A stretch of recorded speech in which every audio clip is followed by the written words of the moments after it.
The Golden Retriever. The Golden Retriever was developed from the flat-coated Retriever and the Tweed Spaniel. The Golden's drive and pace, his keen sense of smell, soft mouth, and high style all reflect his generations as a sporting dog.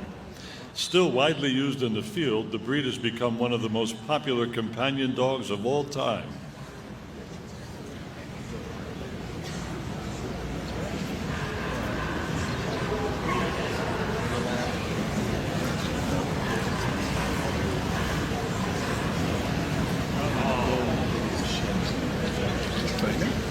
Who do you need?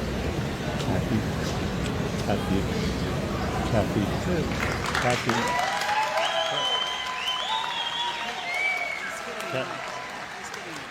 What? What are you talking about? Yeah, I just wanted to tell you about the ushers are doing a hell of a great job. Yeah. Did you like the vest that we thought of?